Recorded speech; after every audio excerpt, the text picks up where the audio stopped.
Now, I know you've all been wondering how best to integrate third party tooling in your applications, and guess what? We have the perfect solution for you today. I would like to introduce our next speaker, Laura Santamaria. Her favorite chore is doing laundry because, well, she loves fabric. And, when I think about it that way, I think you are correct. And also, I probably should have been paying attention to the care instructions on my clothing. But there's always tomorrow. Everyone, please give a very warm welcome in the Twitch chat, in the Discord, on Twitter if you got it, to Laura Santa Maria. All right. Thank you so much for having me. And I'm going to be here talking to you a little bit about the dangers of third-party tooling. So let's get started. Let's pretend that you just purchased your last upgrade from you signed on the dotted line for that last Bell's loan, and you go to sleep, maybe you go dream, with confidence that, just like before, those wily Tanukis will somehow dig out and finish a basement without waking you up in the time it takes for the minute hand to flip over from 4:59 a.m. to 5 a.m. However, what if Timmy and Tommy tell Tom that they don't want to work that night because they'd rather listen to a concert and won't be awake by the time they need to do their magic?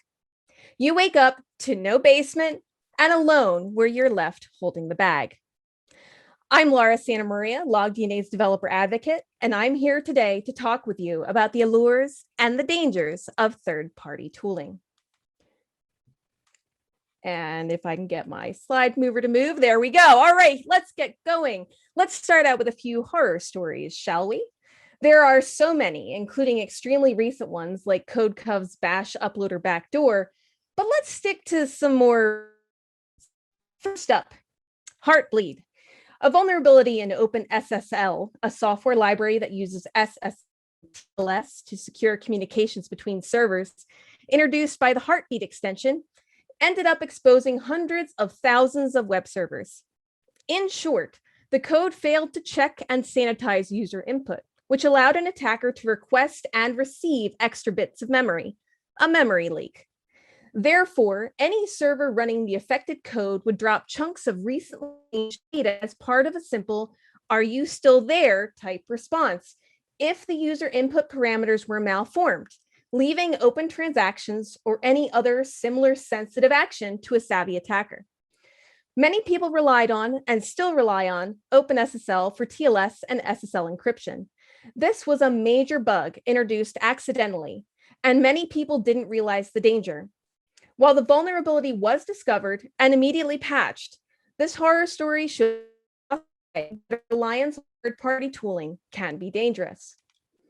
Moving on, there's the hack that affected SolarWinds Orion, the US, Microsoft, Malwarebytes, Minecraft, and others. The hack falls under the same category as the 2013 Target hack, a supply chain attack where someone targets a weak link in an underlying system that eventually delivers the product they want to affect. When Target was breached in 2013, the attackers gained access through the credentials from a heating and air conditioning contractor who had already been compromised. And no, I'm not kidding about that part. There were no safeguards in place to prevent attackers from using those credentials to access point-of-sale terminals in Target stores.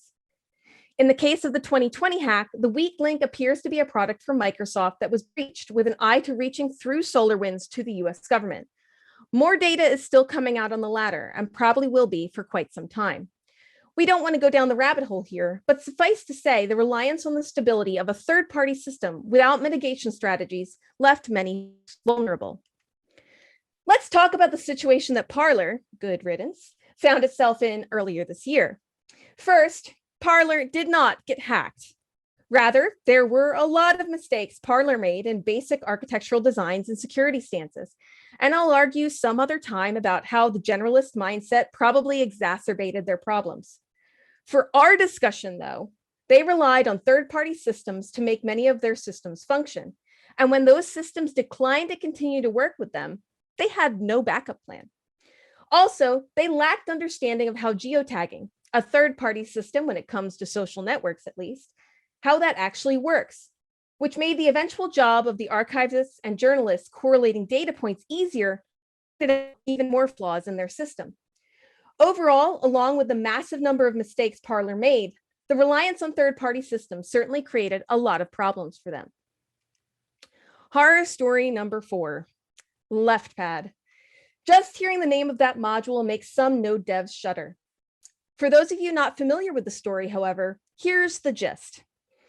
NPM heavy-handedness made a lone dev with 273 modules published to NPM furious. So he unpublished all of his packages, including a tiny little module called LeftPad, which write justified text in about 17 lines of code. Many other packages on NPM used that tiny bit of code as a dependency in their code, some unknowingly. That list included Babel, a popular JavaScript tool. When the dev removed LeftPad from NPM on the 22nd of March in 2016, hundreds of thousands of systems started falling over, all because of a small package that simplified write justifying text to a simple callable function. There were many articles afterwards asking if we've lost our way because we're relying so heavily on other people's code without understanding why, and I think rightfully so. But I want to go farther and pose a different question. Why do we rely so much on third-party systems without knowing how they work? It's a problem found throughout our industry, and I think it's more prevalent on teams with a DevOps culture. In fact, this problem isn't even unique to our industry. Supply chains the world over deal with quality issues from third-party suppliers so often that they have entire quality control divisions that inspect and monitor other suppliers. Currently, you can see it happening right now. Just take a look at Ford and BMW today, dealing with chip supply issues. It's so prevalent in our world that we even have fables and other cultural stories about failure due to blind reliance on someone else. We have a common phrase that's wormed its way into our language regarding third-party reliance, standing on the shoulders of giants. What is the allure of third-party toolings and systems? Why do we use them so heavily? And what do we rely on? Why do we rely on third parties so much in our culture? We love third-party tools because fundamentally, we can't know everything well. Third-party tools allow us to move at speed. We don't need to produce unique solutions, and we don't need to figure out all the problems with a solution that someone else has already dug into. Instead, we can plug in that solution and just go, turning our minds to the parts that we need to put together ourselves, even if it's just identifying connective tissue between 2 Stack Overflow posts, because you know that that's really what we're doing half the time. Third-party tools sometimes also allow us to shift the liability of problems to someone else.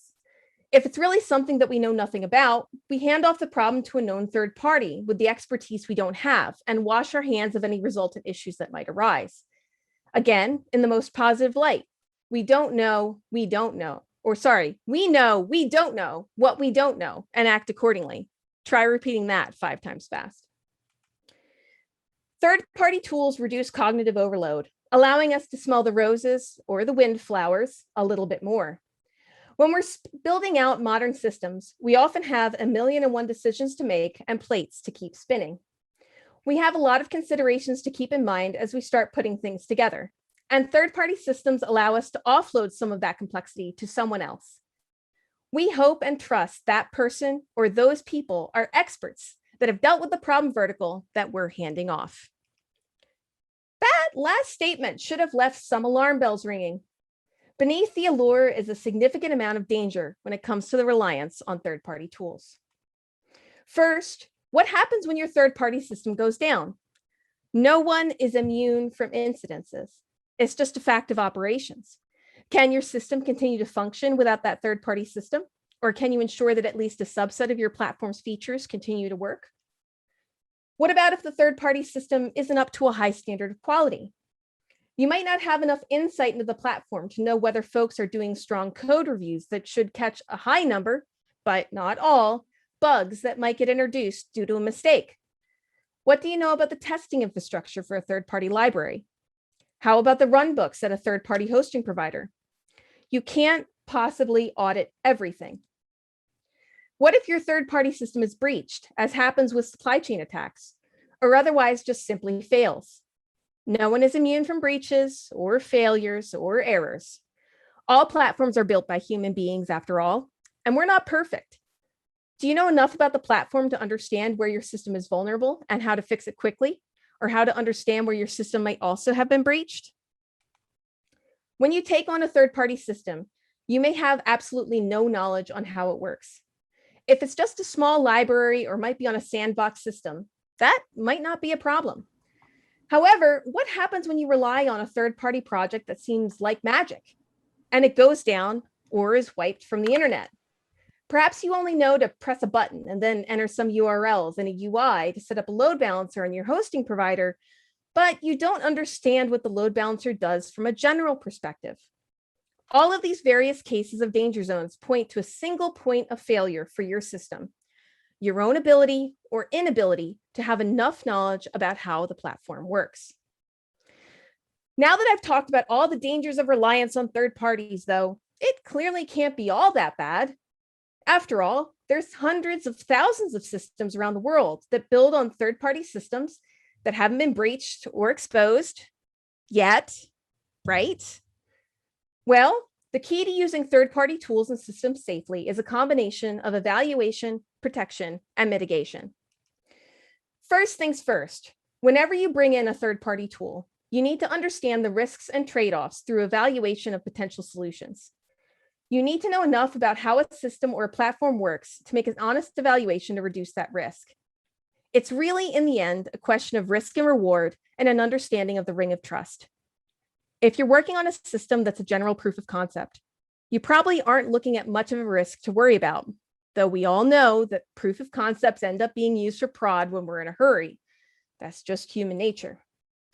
If it's a heavily used third-party systems, like the core systems from AWS or GCP or any other popular cloud provider, your risk is likely lower because there's a higher trust in the system. And many popular open source projects are lower risk simply because so many independent folks set eyes on and review the code daily. And you can look at the code yourself. That doesn't mean there's no risk at all, as Heartbleed demonstrated. But a complex system that costs a lot of money to run at your small scale probably is worth the trade-off of using a third-party system, so long as you understand how it works enough to protect and mitigate any potential problems. In Parler's case, there wasn't much that could have saved them from the problems they had with third-party providers simply because they seemed to have been working under some poor evaluations and working with too much risk. However, if they had been more aware of the trade-offs of using built-in system tools like smartphone cameras that geotag, for example, one would hope they might have realized the privacy issues surrounding not scrubbing that data. But clearly, there were larger problems with their lack of understanding of the risks that they were dealing with.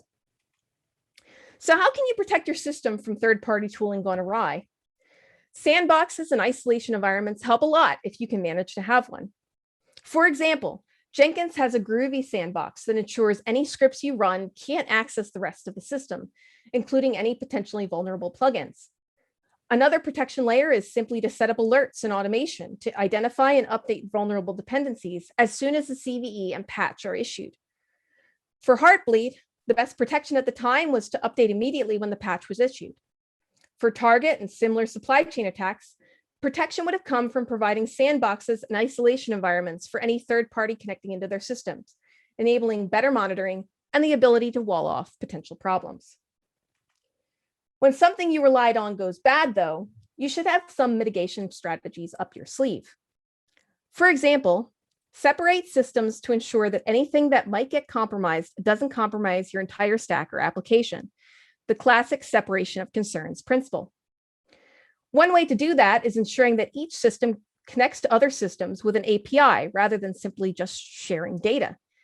Additionally, ensure that there's audit logs in place for all systems accessing one another, and add alerts to watch for potential breaches or other issues. Those audit logs will help you have an inkling on what could have gotten breached and how far you'll have to change things to save yourself from a vulnerability quickly. As another mitigation strategy, have failover systems or redundant separate systems ready to go in case of a high-risk system failing. For example, let's say you decide to go with a new, untried Heroku clone for a production system. If you're going to do that, have a backup system ready to go on a sturdy, long-running hosting provider in case the new system goes down. Don't wait to test the failover process when the stakes are high either. Let it run with a production load at some point and ensure that it works as expected. If you can't afford to do that, at least have your strategy mapped out, lest you become another Parler. In the case of Heartbleed or similar situations, you should always run updates for your third-party patches as soon as it is reasonable to do so. In addition, rotating keys, certificates, and other verification systems routinely ensures that should your systems get compromised, you're less likely to be affected continuously down the road. In the end, I don't want you to be afraid of third-party systems. On the contrary, they can be remarkably beneficial because they help us move at speed and reduce cognitive overload. But don't blindly pick up a third-party system just because everyone else is doing so. Understand roughly how it works and why. Evaluate the trade-offs of taking something off the shelf versus building something yourself. And use that information to protect your systems and mitigate any problems that might arise. With that understanding in place, hopefully you won't become the next modern horror story senior engineers tell to their wide-eyed colleagues. After all, Tom, Timmy, and Tommy haven't failed us yet, and they do a great job. Let the Tanukis upgrade your house and focus on getting that 5-star review or designing the next big dream hit. Thanks so much. And by the way, LogDNA is hiring, and we did sponsor this conference. So I hope to hear from you soon. Thank you so much, and I am happy to take any questions you might have. Laura, that was great. Thank you so much. I loved it.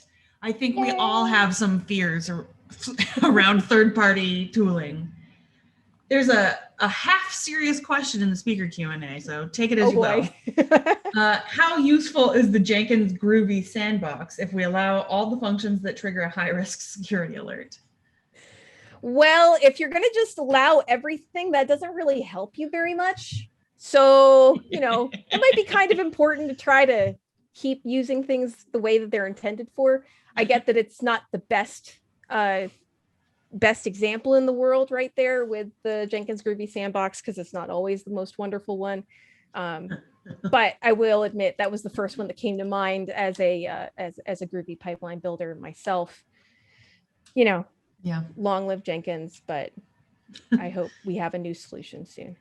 I mean, I just really like the phrase Jenkins Groovy sandbox. It sounds like a beach bar. Like, I definitely go there on spring break, See, I kept building everything in Groovy, hoping that eventually it would feel like, oh, it's so groovy, but it just was always panic inducing instead, And then you tell people you're like, I use Groovy, and they're like, oh. Yeah, no, that's not exactly the most fun thing in the world. So Groovy. Yeah. Groovy. All right, so one more question. Absolutely. How often does it make sense to do failovers, like regularly exercise the platform? Ooh, that's a good question. That's also a question for some of my friends over at Gremlin. And if you missed on Failover Conf, you should go watch the videos. They were really good. I got a chance to watch that on Tuesday. Anyway, sorry, random call out to Failover Conf from Tuesday. How often should you do that? I'd say that it really depends on your organization and how much risk you have. So you probably should at least have a plan for doing it on a fairly regular basis. Please don't pick the week that your company ends up on Shark Tank or something crazy like that. That is not the best time to test it. But if you're planning on being on Shark Tank, maybe plan it for 2 weeks prior. Just saying, that's kind of important. I thought the sharks would ask about it. Yeah, well, I'm sure they would. They should by now, because there have been quite a few companies that have crashed when everybody wants to go to their site. But I'd say that based on your risk. So it's one of those lovely, it depends kinds of answers. But based on your risk, maybe you want to do it once a month. Maybe you want to do it once a quarter. Maybe you want to do it once a week and get crazy. I don't know what you want to do, but I'd say definitely have a plan for some chaos in your life, because it will happen, and be ready for it. And that's important. Do you think, should it be scheduled, or do you think automated in whatever way, or is it more of a manual process? So I could go a lot of ways on this. Personally, I like having them scheduled, but not telling everybody it's coming. Because how else do you make sure everybody knows what to do when things fail? If right, like the principal knows there's a fire drill. Yeah, exactly. But I mean, on the same way, like if you're just trying to figure out, will prod be able to move over to this other system and will it function? If you're kind of trying to do that just as a basic understanding, I'd say do it within the first, week or two of initially standing up your production system. But like before you switch over, if you're switching over from another system, make sure you test it out under production load, do all of those things, because staging environments are not the same thing as production, no matter how much we want them to be. They will never have all of the chaos that comes with human beings interacting with it. That's just kind of what concurrent distributed systems look like, is that there's always some kind of human chaos in the middle of it. So yeah, good questions. Are you game for another question? I'm game for another question. Come at me. Right. You can see me still clapping. Yeah, I will react literally forever if we need to. I'm boogieing down. So is there a proactive way to deal with libraries with a lot of dependencies, or is there a threshold where you work mostly with like mitigation? Ooh, that's a good question. So that feels like another kind of it depends question, because it depends on the language, actually. I mean, JavaScript, obviously, everybody has lots and lots and lots and lots of libraries that they depend on, and there's lots of interdependencies and things like that. So when it comes to JavaScript, people are always doing that. So I say just mitigate as much as you can. You're not going to change that mentality as long as you so if you're on the ops side or you're on the security side and like the devs need to learn more about it, make sure you educate them why that's important, right? So this is, again, communication. I'm going to call back to everybody's talks today, who are all talking about communication and breaking down that toxic work relationship between dev and ops and all these things. You need to make sure everybody's on the same plan with you. So, if you go to your devs and as an ops person and say, hey, devs, like you're using a ton of dependencies, like, can we find a way maybe to fix this together? That communication is huge. If you're dealing with like Python devs, a lot of times they might not necessarily want to import a ton of libraries. Just based on my personal experience, I know I'd rather have it, though I will import from the standard libraries, which are less risk inducing than third-party libraries. Though I guess that's technically third-party libraries. Yeah. Wrap your head around that one. So there's third-party, sixth-party libraries. Let's call them sixth-party libraries or ninth-party libraries. Are we doing factors now? Oh, wait, yeah. Some math in here. Here we go. That being said, so if there's a way to say to folks that you're working with, saying, hey, pick libraries that we have a good chance with, like low-risk libraries. So coming from the standard library, coming from really well-known, well-respected, long-running libraries off, so that's even Heartbleed, OpenSSL is a really, really well-respected library, and they fixed it decently fast. As soon as they found out, they were like, oh, let's get this fixed. That's okay. So I'd say like go for those low-risk ones first and have a discussion together about how do we stick with those. Then just go ahead and say, okay, we're going to actually get this kind of rolling in that sense, and then have the mitigation strategies in place. There's lots of automation out there that'll help you notice when something has a vulnerability. Oh, we need to patch it. You might need to get everybody involved in patching it because it might break your build, but still get everything moving together. I think that makes a ton of sense that it would be language dependent, because you're right. If I'm using JavaScript, then I know, I'm just I know how many. Well, I probably don't know how many dependencies I have, but I have an idea. And exactly. You're right. Like the risk there is different than other languages where you're less reliant on the libraries. So that totally makes sense. You did great on the questions off the fly. Oh my gosh, you're so smart. Everyone, I would like you to put your hands in the air, but actually on your keyboard, for Laura Santa Maria. Thank you so much. Great job. Thanks for having me. Yay!